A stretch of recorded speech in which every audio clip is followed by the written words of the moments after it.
Hi everyone, in this video we will show you how to connect an MSI monitor to MacBook. Before you begin, make sure you have a compatible USB Type-C cable. For the best results, it's recommended to use a Thunderbolt 3 or newer cable or a high-quality USB 3.2 Gen 2 Type-C cable.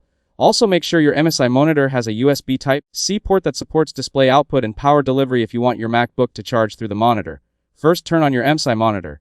Now connect one end of the USB Type-C cable to your MacBook. Then connect the other end to the USB Type-C port on your MSI monitor. After a few seconds, your MacBook should automatically detect the monitor and display the screen. If your monitor supports USB power delivery, your MacBook may also begin charging through the same cable, helping reduce cable clutter on your desk. Next, click the Control Center icon in the top right corner of your MacBook screen. Then click Screen Mirroring. You can also open System Settings and select Displays directly.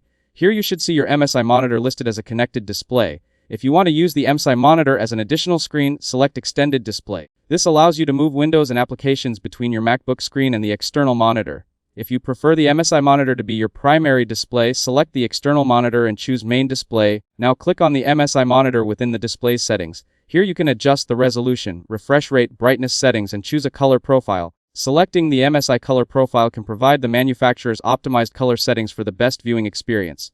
After that, click Arrange if you want to customize the position of your displays. You can drag the display icons to match the physical layout of your desk, making it easier to move the mouse cursor between screens.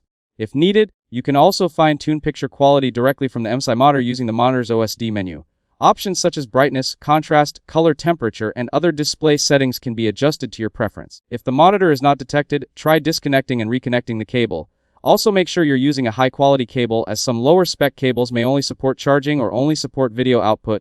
If you're having issues with both display and charging at the same time, switching to a Thunderbolt 3 or newer cable is often the easiest solution.